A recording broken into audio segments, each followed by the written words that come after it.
they have a great kind of hiring policy that I wish more people would have. I don't know if it's formally written down this way, but certainly how they talk about it is they'll teach you the basic skills that are learnable, but you need to come in with passion and with an obvious drive and self-motivation.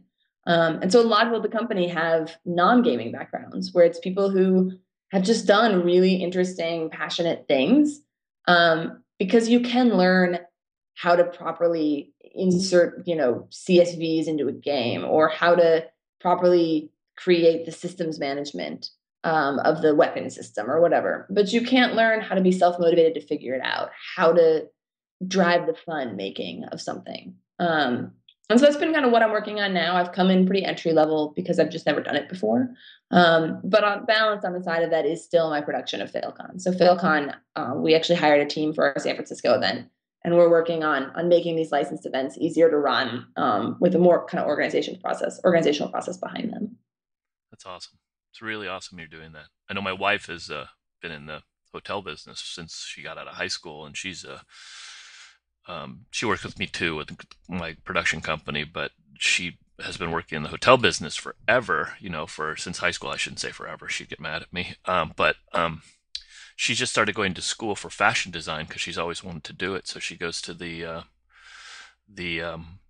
what's the one in the city now? I'm blanking on it. The big what's the big one in San Francisco? The big fashion art college, Academy of Art.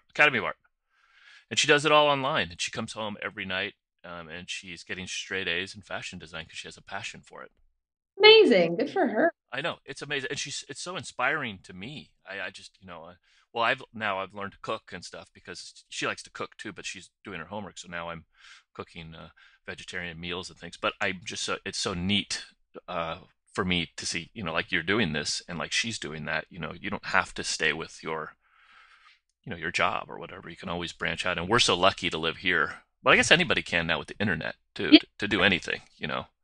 A nice place if they ever want to change jobs, because I mean, half of also why I even got connected to Pocket Gems was that it was one of the events I did was a gaming startup event, and just meeting CEOs through that event and reach out to. And so I think especially event producers can make changes a little bit more easily because our networks are naturally so large that there are so many people that you can just say, hey, you've seen that I'm good at doing something.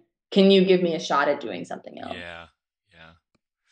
All right, Cass. Well, where can people get a hold of you? Where can people find you if they wanted to talk to you? Sure. The easiest way to find me is actually on Twitter.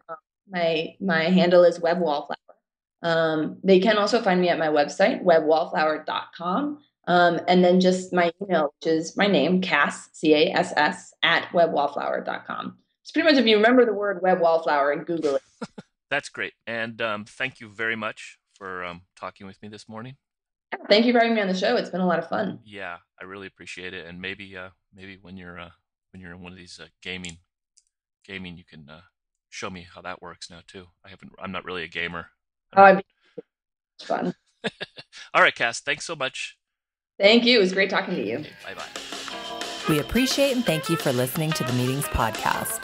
Please email with any questions or comments to meetingspodcast@gmail.com. Meetings Podcast is sponsored by IMEX America, America's worldwide exhibition for incentive travel, meetings, and events.